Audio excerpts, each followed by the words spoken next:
जय जय रामकृष्ण हरी. गजर हरी कीर्तनाच्या YouTube चॅनलवरती आपले स्वागत आहे. व्हिडिओ आवडल्यास व्हिडिओला लाईक करा व असेच दर्जेदार व्हिडिओ पाहण्यासाठी चॅनलला सबस्क्राइब करा. की देव म्हणजे संत आणि संत म्हणजे देव. देव ते संत निमित्त त्या प्रतिमा. आणि असं बोलता बोलता एक पाऊल पुढे टाकला मी आणि एक पाऊल पुढे टाकून मी तुम्हाला चिंतन सांगण्याचा प्रयत्न होणार. देव आणि संत एक असल्यापेक्षा या दोघांचं परीक्षण जर आपण केलं तर देवापेक्षा कधीही संत मोठे ठरतात. अजून एका वाक्यात सांगू का बरं मोठे ठरतात? देव जेव्हा अवतार घेतो ना, देव जेव्हा प्रगट होतो ना, तो केवळ आणि केवळ एकाचा विचार करूनच प्रगट होतो. पण संत जेव्हा अवतार घेतात ते एकाचा विचार करत नाहीत, एका कुटुंबाचा विचार करत नाहीत, एका भावकीचा, एका समाजाचा, एकाचा गावाचा विचार करत नाहीत. तर संत समा उपदेशक सर्व प्राणी मात्रांचा शब्द आहेत महाराज. जन जड आणि जीव. उद्धरिले जन जड जीव. ज्ञानोबरायांनी भिंतीवर, निर्जीव भिंतीवर कृपा केली, रेड्यावर कृपा केली. ज्ञानेश्वरी सारखा ग्रंथ देऊन तुमच्या आमच्यावर कृपा केली. म्हणून साधू संतांचा हा अवतार होतो तो एवढा अमर्यादित नसतो. लक्ष देऊन ऐका मी बोलतो कशा करताना. जन जड आणि जीवांचा उद्धार करण्यासाठी सर्व सर्व सर्व सर्व धर्म समभाव ही वृत्ती साधूच्या अंतकरणामध्ये असते. आणि संत प्रगट होतात ते सगळ्यासाठी प्रगट होतात. देव तुम्हाला देव नाही करू शकत. ऐका बरं का मी काय बोलतोय. जरासं विचारवादी लोकांना माझं बोलणं जड ठरेल, पण मी त्याचा गाभा सांगून शोधून सांगण्याचा प्रयत्न मी तुम्हाला करणार आहे. आणि त्याच्यासाठीच कथा आहे. मी तुम्हाला अगोदरच सांगितलं, गोष्टी कथा पाठ आहेत, पण त्या कथेचा भाव कळणं फार महत्वाचं आहे. जरा लक्ष देऊन ऐका, पाठ करा आणि दुसऱ्यालाही सांगण्याचा प्रयत्न करा. देव एकासाठी अवतार घेतो आणि संत अनेक अनेक अनेक सगळ्यांसाठी, तुमच्या आमच्यासाठी अवतार घेतात. देव तुम्हा आम्हाला देव नाही करू शकत. अजून सांगू तुम्हाला, देव तुम्हा आम्हाला संत सुद्धा नाही करू शकत. अरे देवाने आपल्याला जन्म घातलं माणूस योनीमध्ये, पण माणूस होऊन आपण माणुसकीच्या नात्याने वागायला सुद्धा तयार नाही. म्हणून माणसाचा जन्म होऊन सुद्धा माणसाला माणूस म्हणावं की नाही हा सुद्धा एक शंकेचाच मुद्दा आहे. म्हणून देवाने जरी आपल्याला मनुष्य योनीमध्ये जन्माला घातला असेल, पर देवाला सुद्धा आपल्याला माणूस करता आलं नाही. पण या माणसाच्या योनीमध्ये येऊन माणुसकी कशी शिकायची हे जर कोणाच्या चरित्रामधून आपल्याला शिकायला मिळत असेल तर साधू संतांच्या, विशेष करून गजानन महाराजांच्या चरित्रामध्ये आपल्याला शिकायला मिळते. मी काल एक वाक्य बोललो, परीस लोखंडाचं सोनं करतं, पण परीस लोखंडाचं परीस नाही करू शकत. हे संतच करू शकतात. आणि अजून सांगू का, परीसाचंही उदाहरण संतांच्या चरित्रामध्ये आपल्याला कमी वाटतं. का बरं? अरे परीस लोखंडाचं सोनं करतो, पण ते परीस नाही करू शकत. पण संत हे तुम्हा आम्हाला संतही करतात. नवे नवे ते तुम्हा आम्हाला उपदेश करून देव पदाला सुद्धा प्राप्त करून देतात. अपना सारी के कर देता अपना सारी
आपणा सारखे करीत इतका तात्काळ नाही वेळ काळ वेळ तया लागी.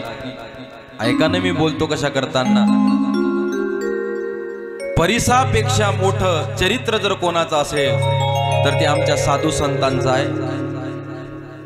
परिसा भागवत भगवंताचे भक्तच, पण अगोदर गर्व होता, अहंकार होता श्रीमंतीचा. का? परीस होता ना त्यांच्याकडे. आमच्या राजाई माता नामदेवरायांचे कपडे घेऊन चंद्रभागेच्या वाळवंटामध्ये पाण्यामध्ये धुण्याचा प्रयत्न करत असताना परिसा भागवतांची पत्नी तिथे येते आणि ते फाटलेले मळके कपडे पाहून प्रश्न करते, माते अगं हे कपडे धुतेस तरी कशासाठी? हे पुन्हा धुवून घालण्यासारखे आहेत तरी काय? किती जाग्यावर उसवलेत, किती जाग्यावर फाटलेत, किती मळालेत ते कपडे, पण करावं काय? परिस्थिती जेमतेमच होती ना. कुटुंब मोठं होतं, 2 वेळचं व्यवस्थित खायलाही मिळत नव्हतं, म्हणून हे कपडेच आम्हाला धुवून पुन्हा घालावे लागतील. आमची परिस्थिती व्यवस्थित नाही. परिसा भागवतांची पत्नी त्यांच्याजवळ असलेला परीस मातेच्या हातामध्ये ठेवला, राजाई मातेच्या. ऐका ना मी बोलतो कशा करताना. हा घ्या परीस आणि घरी जा, लोखंडाला लावा, लोखंडाचं काय होईल? सोनं होईल, सोनं. आनंदानं घरी गेली, पण उंबरटा ओलांडला की पुन्हा डोळे डबडबले. का? अरे परीस लोखंडाला लावायचा, पण घरात लोखंड तर पाहिजे ना. लोखंडही नव्हतं महाराज नामदेवरायांच्या घरामध्ये. आणि तेव्हा आठवलं शिंपी होते ना, म्हणून काही सुया पडलेल्या होत्या, सुया. त्या छोट्या छोट्या लोखंडी सुयाला तो परीस लावला, त्याचं सोनं झालं. ते बाजारात विकलं. डाळ, साखर, जी काही सामुग्री आणायची ती आणली आणि त्या दिवशीचा स्वयंपाकाचा बेत पुरणाच्या पोळीचा झाला. नामदेवराय घरी आले आणि पुरणाच्या पोळीकडे त्यांचं लक्ष गेलं. त्यांना आनंद झाला. का? मला आज पुरणाची पोळी खायला मिळते म्हणून का? नाही, मी माझ्या पांडुरंग परमात्म्याला रोज फक्त भाताचा नैवेद्य दाखवतोय. आज मी माझ्या पांडुरंग परमात्म्याला नैवेद्य खाऊ घालेल पुरणाच्या पोळीचा. आपण दाखवतो आणि नामदेवरायाच्या हाताने भगवंत नैवेद्य ग्रहण करत होते. आनंद झाला. आज देवाला मी पुरणाची पोळी खाऊ घालेल, आज मी देवाला पुरणाची पोळी खाऊ घालेल. पण पुरणाच्या पोळीकडे पाहत असताना अचानक दुसरा विचार नामदेवरायांच्या मनामध्ये झाला. अरे भाताचे लाले, भातासाठी तांदूळ आणण्याची परिस्थिती आपली नसताना सुद्धा पुरणाची पोळी आपल्या स्वयंपाकघरामध्ये आज तयार झाली. ही सामुग्री आली कुठून? हा प्रश्न जेव्हा आपल्या पत्नीला नामदेव महाराजांनी विचारला तेव्हा खाली मान घालून घडलेली सगळी हकीकत पत्नीने राजाई मातेनी सांगितली. तो परीस घेतला हातामध्ये, चंद्रभागाच्या काठावर नामदेवराय गेले आणि जेवढी ताकद आहे तेवढ्या ताकदीनिशी पाण्यामध्ये तो परीस फेकून दिला. परीस बरं का, ज्या परीसानी लोखंडाचं सोनं होतं असा परीस अशा परिस्थितीमध्ये की घरी खायला काही नाही, त्या परिस्थितीमध्ये नामदेवरायांनी तो परीस त्या ठिकाणी फेकून दिला. बातमी कळाली परिसा भागवताला आणि धावून त्या ठिकाणी आले. नाही नाही, तुम्हाला तो परीस तुमच्या जवळ ठेवायचा आहे म्हणून तुम्ही म्हणताय फेकून दिला, त्याचा अस्वीकार केला, त्याचा त्याग केला. खरं सांगा ना की तो तुम्हाला आम्हाला परत द्यायचा नाही म्हणून. काय परीस परीस करतोय रे? परीसच पाहिजे ना. बगलबंडी काढली आणि धोत्रावरच त्या ठिकाणी चंद्रभागेमध्ये प्रवेश करते झाले नामदेवराय. आणि हाताला चाप चाप चाप चाप चापून काहीतरी 10-20 दगड हातामध्ये घेतले आणि घे म्हटलं हिच्यातला कोणता दगड घ्यायचा ते. का? आता नामदेवरायाचा ज्या दगडाला स्पर्श झाला होता ते दगड राहिला नव्हता, तो काय झाला होता? परीस झाला होता. मला संतांचं महत्व तुम्हाला सांगायचं आहे, ऐका ना. गजानन महाराजांच्या सेवेमध्ये राहणारे भास्कर पाटील, मला काय मी परिसापेक्षा मोठी उपमा संतांना का देतोय? का देतो याचं कारण असं आहे की जी ताकद गजानन महाराजांकडे, तीच ताकद गजानन महाराजांनी आपल्या भक्तांना दिली, आपल्या सेवाधाऱ्यांना दिली. म्हणून सुकलेल्या झाडाला पानं फोडण्याची ताकद गजानन महाराजांच्या भक्तामध्ये आली, गजानन महाराजांच्या सेवाधाऱ्यामध्ये आली. भास्कर पाटील त्यांची सुद्धा समाधी तितक्याच प्रेम भावाने भक्त त्या समाधीवर डोकं टेकवतात. मला सांगायचं लक्ष देऊ नाही का, संत चरित्र आपण श्रवण करतोय, गजानन महाराजांचं चरित्र आपण त्या ठिकाणी श्रवण करतोय. अरे चांगल्याला तर चांगलं संतांनी केलंच, पण जे खळ वृत्तीचे आहेत, जे वाईट प्रवृत्तीचे आहेत, अगदी अगदी वाल्या कोळ्यासारखे डाकू सुद्धा नारद रूपी संतांची संगत त्यांना झाली आणि ते सुद्धा महाराज वाल्मिक ऋषी झाले. का? संत. म्हणून संत नुसते संत नाही, तर संत म्हणजे देव आहेत, संत म्हणजेच गुरु आहेत. माझ्या विठोबाचा कैसा प्रेम भाव, आपणची देव होय गुरु. जर संत विठोबा असतील, संत देव असतील, तर देवच गुरु आहेत. म्हणजे संत सुद्धा कोण आहेत, तर संत सुद्धा महाराज गुरुच आहेत. गुरु कोणाला म्हणायचं? जे अज्ञानाकडून ज्ञानाकडे नेतात, अंधकाराकडून प्रकाशाकडे नेतात, त्यालाच गुरु म्हटलं जातं. आणि हे गजानन महाराजांनी आपल्या जीवनामध्ये केलेलं आहे. लक्ष देऊन ऐका. द्रविड ब्राह्मण जेव्हा वेद म्हणू लागले गजानन महाराजांच्या समोर, त्या वेदाच्या रुचीचे शब्द उच्चार त्या ब्राह्मणाच्या मुखातले चुकू लागले आणि त्या वेदातल्या ब्रह्मरुचीची सुधारणा करण्याचं काम जर कोण केलं असेल तर गजानन महाराजांनी केलं. म्हणून लक्ष असू द्या, आज बरेच जण गजानन महाराजाला आवलिया म्हणतात. म्हणू नका असं मी म्हणत नाही. गजानन महाराज आवलिया होती की नाही हा जरासा शंकेचा आणि वादाचा विषय आहे. तसे बरेचसे वादाचे विषय आहेत. बरेच जण म्हणतात की श्री संत गजानन महाराज लोकमान्य संत होते. गजानन महाराजांना संत कोणी केलं?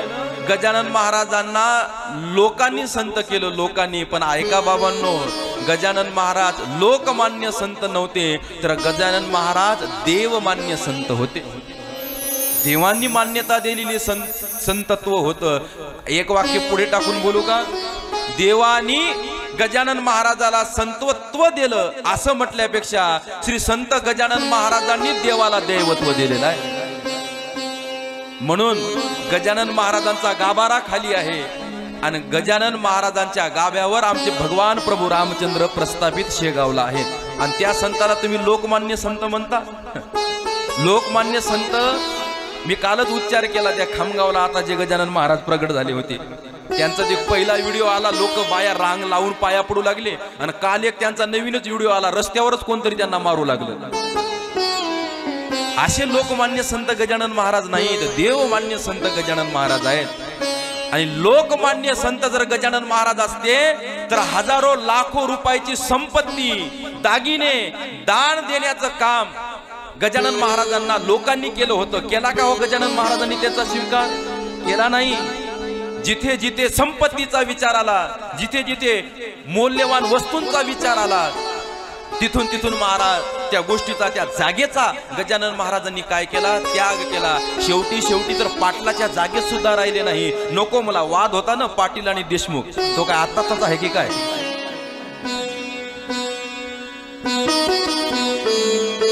गजानन महाराज नको मला कोणाच्या जागेमध्ये. काही सार्वजनिक जागा असेल तर ती सार्वजनिक जागा मला राहायला द्या. जर लोकमान्य राहिले असते तर बंकटलालजींचं सदन गजानन महाराजांनी सोडलंच नसतं. 2 ताळ्याचं 2 मजल्यांचं बंकटलालजींचं सदन होतं आणि दुसरा वरचा अख्खाच्या अख्खा मजला बंकटलालजींचा गजानन महाराजांच्या ताब्यामध्ये होता. पण त्याग केला महाराज सदनाचा, त्याग केला पाटलाच्या मळ्याचा, त्याग केला एखाद्या व्यक्तीच्या वैयक्तिक संपत्तीचा, कोणत्याही गोष्टीचा स्वीकार गजानन महाराजांनी केला नाही. आणि आपण उठसूट त्यांना लोकमान्य संत म्हणतो. आपण मानलं नाही म्हणून ते संत झाले नाही, ते संत झाले नाहीत. पुढच्या 4-5 दिवस पुन्हा हेच आपल्याला ऐकायचं आहे. म्हणून लक्ष देऊन ऐका. गजानन महाराजांविषयी पाहण्याचा जो दृष्टिकोन आहे तो सुद्धा आपल्या अंतःकरणातला बदलला पाहिजे. संतांचा बिलकुल स्वभाव नसतो महाराज. आमचे गुरुवर्य श्री हरिभक्त परायण रामभाऊ महाराज राऊत नेहमी एक वाक्य वापरतात. ते काय म्हणतात? ही जी स्तुती आहे ना, स्तुती, ही स्तुती अजून अविवाहित आहे, हिचा विवाह झाला नाही. का बरं? कारण की ज्या लोकांना स्तुती आवडते त्या स्तुतीला ते लोक आवडत नाहीत, आणि स्तुतीला जे लोक आवडतात त्या लोकाला स्तुती आवडत नाही. जर गजानन महाराज लोकमान्य संत असते तर गजानन महाराजांना स्तुती आवडली असती. पण गजानन महाराजांनी कधीच कोणाच्या स्तुतीचा स्वीकार केला नाही, कधीच कोणाचा स्वीकार केला नाही. म्हणून ऐकानं मी बोलतो कशा करताना. म्हणून गजानन महाराजांकडे पाहत असताना आपण या सगळ्या गोष्टी पाहिल्या पाहिजे. साधू संतांचं चरित्र आहे महाराज. आता दिसो नये जना ऐसे करी नारायणा. जगामध्ये आम्ही कोणाला दिसलो नाही पाहिजे म्हणून एकांतावासामध्ये गजानन महाराज कित्येक दिवस जाऊन राहायचे. दुसऱ्या तिसऱ्या अध्यायामध्ये आपण ऐकू, पिंपळगावला महादेव मंदिराच्या समोर गजानन महाराज जाऊन बसले समाधीस्थ. शेगावचा त्याग केला आणि एका महादेव मंदिर होतं जंगलामध्ये, वनामध्ये. त्या एकांत महादेवाच्या मंदिरापुढे गजानन महाराज जाऊन बसले.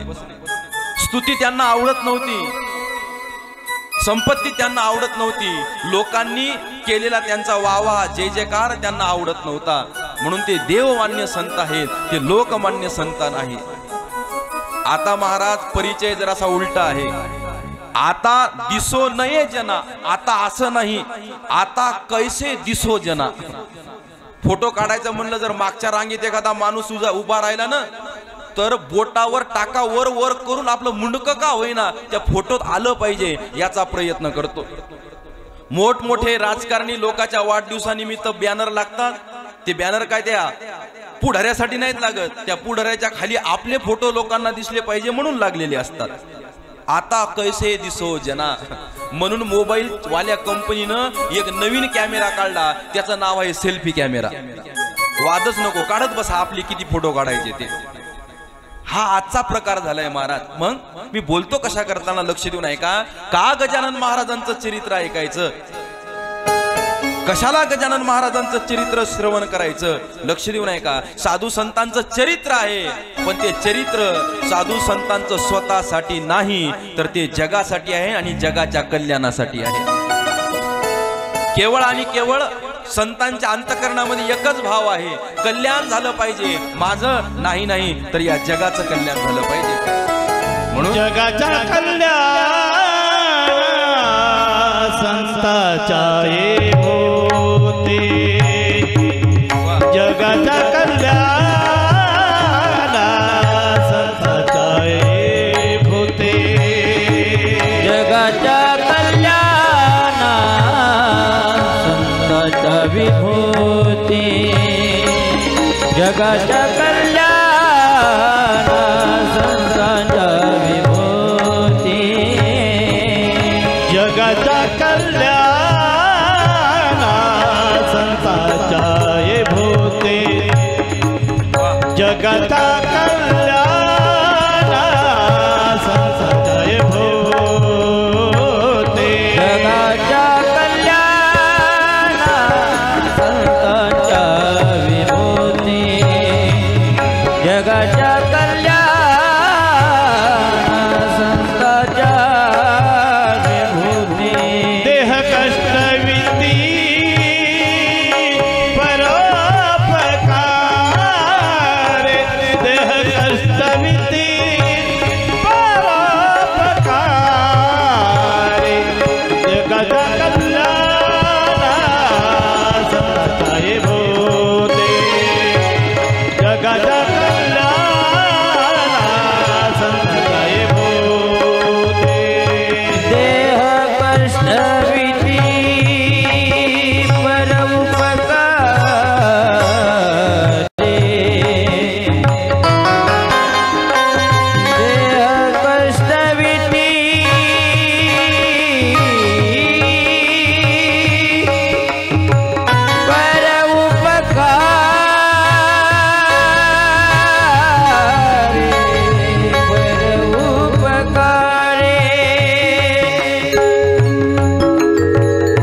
गजानन महाराज की जय। ऐका ना, जगाच्या कल्याणा संतांच्या विभूती, देह कष्टविती परोपकारी, केवळ आणि केवळ जगाचा विचार करणारे हे संत, म्हणून ते देवमान्य संत आहेत, देवाचा अवतार आहे, देवापेक्षाही मोठे आहेत असंही म्हणायला त्या ठिकाणी वावगं ठरणार नाही। ऐका ना, मी बोलतो कशा करताना, का संतांचं चरित्र महत्वाचं आहे, का गजानन महाराजांचं चरित्र महत्वाचं आहे, का गजानन महाराजांची भक्ती महत्वाची आहे। जितका बारकाईने, जितका खोलाने आपल्याला या प्रस्तावनेवर विचार करता येईल, तितका खोलावर महाराज आपल्याला विचार करता येईल। ऐका ना, 3 प्रकारचे दुकान आहेत, 3। एक जीवाचं दुकान आहे, दुसरं देवाचं दुकान आहे आणि तिसरं संतांचं दुकान आहे। जरा आपल्या दृष्टिकोनानं पाहण्याचा प्रयत्न करू, म्हणजे आपोआप तुम्हाला लक्षात येतील संत गजानन महाराज किती महत्वाचे आहेत। जरा सर्वांगाचे कान करून ऐकण्याचा प्रयत्न करा। 3 दुकान, एक जीवाचं दुकान, दुसरं देवाचं दुकान आणि तिसरं संतांचं दुकान आहे। जीवाच्या दुकानात मिळणारा माल केवळ आणि केवळ दुःखाचा आहे। अशा जगाच्या पाठीवर एकही व्यक्ती आपल्याला शोधून सापडणार नाही की ज्यांच्या जीवनामध्ये दुःख नाही। देव सुद्धा फार हुशार आहे महाराज, कुठे काही, एक आहे एक नाही। एखाद्याच्या घरात खाणारे इतके जण असतात पण खायलाच काही नसते, एखाद्याच्या घरी खायला एवढं असते पण खाणारच कोणी नसते। कोणाला दात देतो तर खायला देत नाही, आणि कोणाला खायला देतो तर खायला मिळाल्यावर त्याचे खाण्यासाठी दात राहत नाहीत। हा देवाचा गुणच आहे का? कारण की देव सुद्धा हुशार आहे। चतुरा तो शिरोमणी, गुण लावण्याचे खाणी। कारण की सगळंच्या सगळं जर आपल्याला आपोआप मिळालं तर तुम्ही आम्ही सुद्धा एवढे स्वार्थी आहोत, त्या देवाला सुद्धा विसरल्याशिवाय राहणार नाही। म्हणून की काय, देवाने ही शक्कलच केलेली आहे। काही ना काही, कशानी कशाची उणीव देव आपल्या जीवनामध्ये ठेवतो।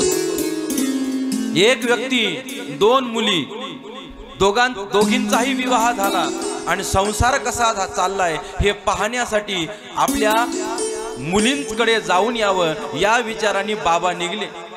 मोठ्या मुलीकडे गेले, पाय धुवायला पाणी मिळालं, बसायला जागा दिली, मुलीला आनंद झाला, स्वयंपाकाची तयारी झाली, पाची पक्वान्न तयार झाले आणि जेवायला बसल्यानंतर बाबांनी यथेच्छ आनंदाने जेवण केलं। सायंकाळची वेळ, अंगणामध्ये बाज टाकली, बाबा बाजेवर झोपले, मुलगी पायाकडून बसली आणि पाय चपत चपत बाबाला बाबाच्या तब्येतीची विचारपूस करू लागली। आता वय झाले पोरी, व्हायचं कमी जास्त होतच असते, तुझं सांग बरं चालू आहे ना? हो बाबा बरं चालू आहे, सगळं चांगलं आहे बरं का। सोयाबीनची पेर वगैरे चांगली झालेली आहे, चांगली इती सोयाबीन झालेली आहे, फक्त काय झालंय 10-15 दिवस झाला पाऊसच पडला नाही। एखादा जोरदार जर पाऊस पडला ना तर फार चांगलं होईल, पडल पोरी पडल, काही हरकत नाही, काही हरकत नाही। रात्रभराचा मुक्काम झाला आणि सकाळी लवकरच उठून बाबांनी तयारी केली। बाबा थांबत नाही का आजच्या दिवस? नाही नाही, आपल्या बाजूला जी दुसरी मुलगी दिलेली आहे तिच्या गावाकडे एकदा जाऊन येतो।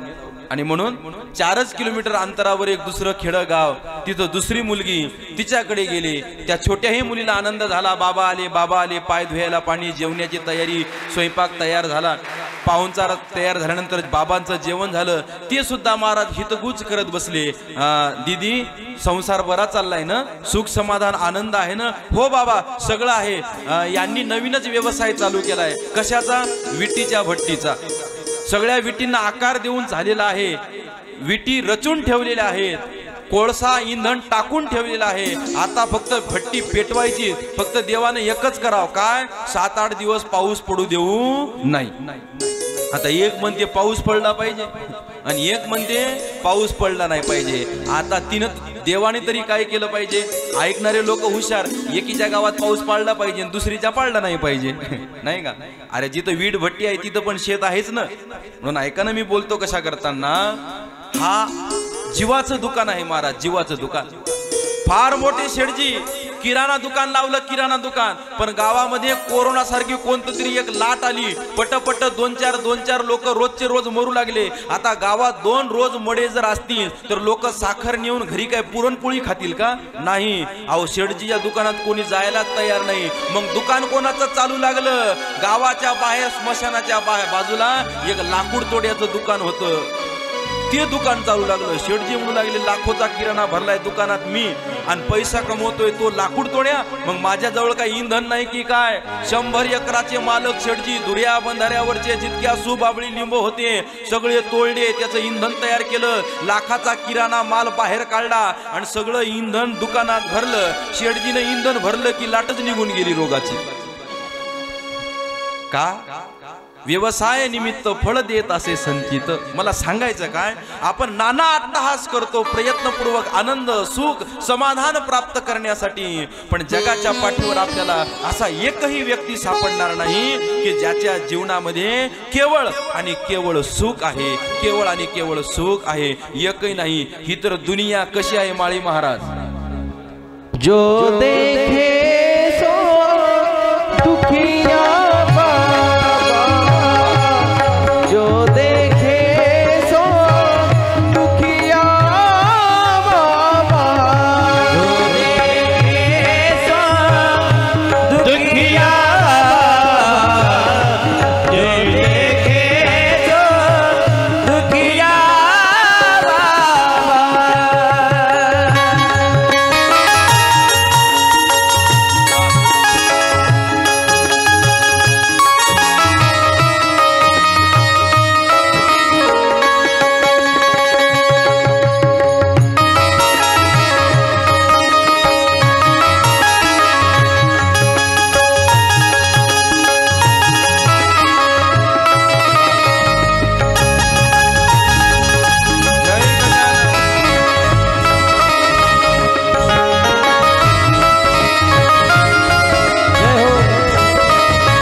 ऐका ना. जो देखे सो दुखिया बाबा, सुखिया कोई नहीं रे. राजा असू द्या, प्रजा असू द्या, कोणी असू द्या, त्याच्या जीवनामध्ये काय आहे? दुःख. कशासाठी सांगतोय मी? मला संतांच्या दुकानाचा विचार तुम्हाला सांगायचा आहे. जीवाच्या दुकानात मिळणारा माल केवळ आणि केवळ दुःखाचा आहे। बरं, देवाच्या दुकानामध्ये मिळणारा माल मिश्रित आहे, मिश्रित। देवाच्या दुकानात मिळणारा माल सुखाचाही आहे आणि देवाच्या दुकानात मिळणारा माल सुखाचाही आहे। तिथे ग्राहकावर अवलंबून आहे, ग्राहकावर। का? कारण की देवाचा अवतार होय भक्ता सुख, दैत्या मात्र दुःख। देवाचा अवतार होतो, भक्ताला सुख होतं रे, पण जे वाईट प्रवृत्तीचे लोक असतात त्यांना मात्र त्या ठिकाणी दुःख झाल्याशिवाय राहत नाही। भगवान कृष्णाचा अवतार झाला, कंस महाराजांना दुःख झालं। प्रभू रामचंद्राचा अवतार झाला, रावणाला दुःख झालं। म्हणून ते आपल्या प्रवृत्तीवर, आपल्या विचारावर, ते ग्राहकावर अवलंबून आहे। पण मला ज्या दुकानाचं चिंतन सांगायचं आहे ना, ते तिसरं दुकान आहे संतांचं, आणि संतांच्या दुकानात मिळणारा माल केवळ आणि केवळ सुखाचा आहे, केवळ आणि केवळ सुखाचा। अरे, देवाच्या जवळ जर एखादा चांगल्या प्रवृत्तीचा व्यक्ती गेला ना, तर देव त्याचं कल्याण करतील। पण त्याच देवाच्या सानिध्यात जर एखादा वाईट प्रवृत्तीचा व्यक्ती गेला तर देव त्याचं वाटोळं केल्याशिवाय राहत नाही। पण या उलट संतांच्या सानिध्यात चांगला व्यक्ती गेला त्याचं चांगलंच होणार, आणि संतांच्या सानिध्यात एखादा वाईट व्यक्ती गेला त्याचं सुद्धा चांगलं झाल्याशिवाय राहणार नाही। कित्येक उदाहरण महाराज आपल्याला घातला दुकान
संत उदार, उदार उदार, बरं उधार नाही। नाही तर तुम्हाला वाटेल संतांचं दुकान लागलंय, उधार माल मिळतो की काय।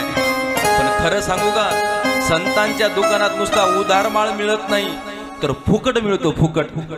त्याचा काही मोबदला महाराज संत आपल्याकडून मागत नाहीत, काही मागत नाहीत। बघा ना तुम्ही, यौवन अंगावरी थुंकला, प्रसाद देऊनी मुक्त केला। जो व्यक्ती अंगावर थुंकतोय त्याला प्रसाद। 2-3 प्रश्नाची उत्तरं देता का मला सांगा, कोणतरी अंगावर गरम उकळतं पाणी टाकावं हे सुखाचं लक्षण आहे का दुःखाचं लक्षण आहे? हो, दुःखाचं लक्षण आहे। कोणतरी काट्याच्या फासाने मारावं हे सुखाचं लक्षण आहे का दुःखाचं लक्षण आहे? दुःखाचं लक्षण आहे। कोणतरी आपल्या भावंडासाठी मधुकरी मागून आणलेलं पीठ जमिनीवर टाकावं, ते पाय दळी तुडवावं हे सुखाचं लक्षण आहे का दुःखाचं लक्षण आहे? हे सगळे महाराज दुःखाचे लक्षण आहेत। पण ज्या समाजाकडून दुःख त्रास या साधू संतांना झाला, या समाजासाठी काय केलंय, उद्धार या समाजाचा करण्यासाठी ग्रंथाची त्यांनी तयारी केली, रचना केली। गजानन महाराजांना सुद्धा महाराज त्या शेगाव मधल्याच मंडळीनं उत्साहाने मारलं, उत्साहाने।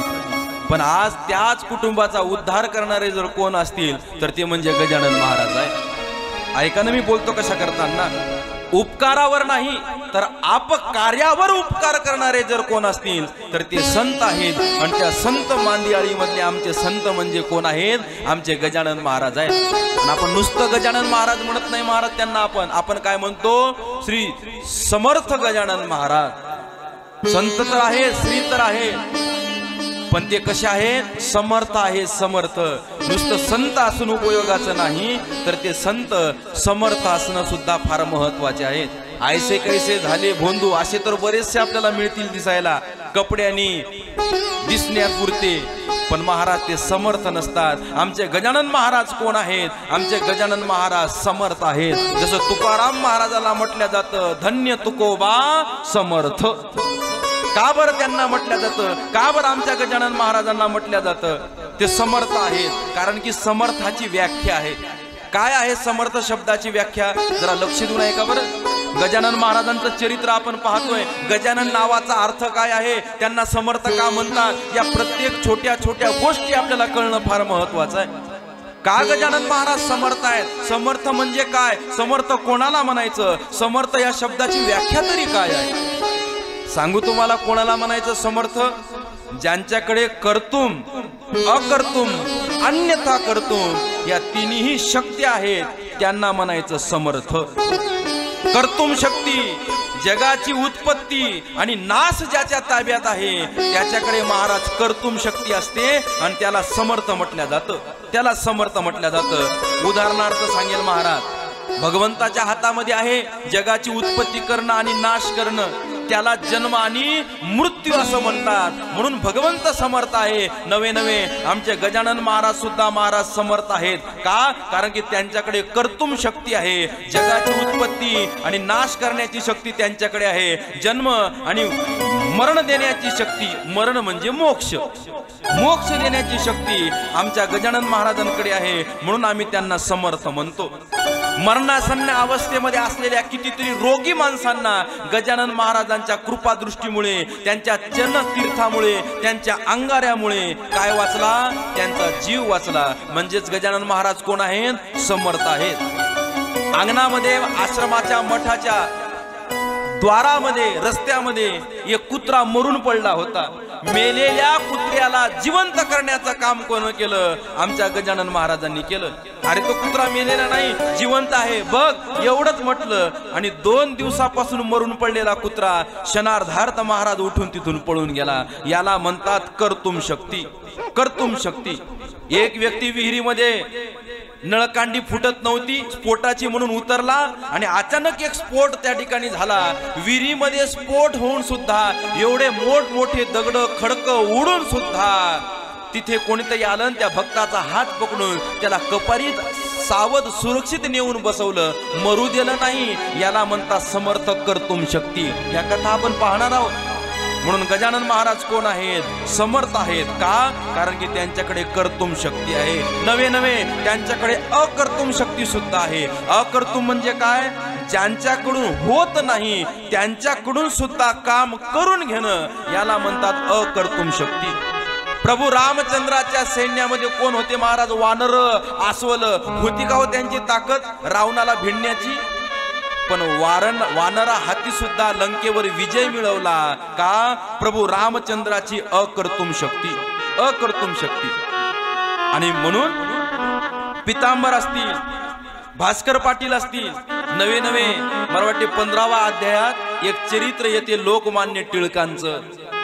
लोकमान्य टिळकांना इंग्रजांनी कारागृहामध्ये टाकलं. एक चतकोर भाकरीचा प्रसाद गजानन महाराजांनी पाठवला वकील साहेबांच्या हस्ते आणि तो प्रसाद ग्रहण केला. आणि प्रसाद ग्रहण केल्याबरोबर गजानन महाराजांच्या प्रसादाची ताकद सांगतो तुम्हाला.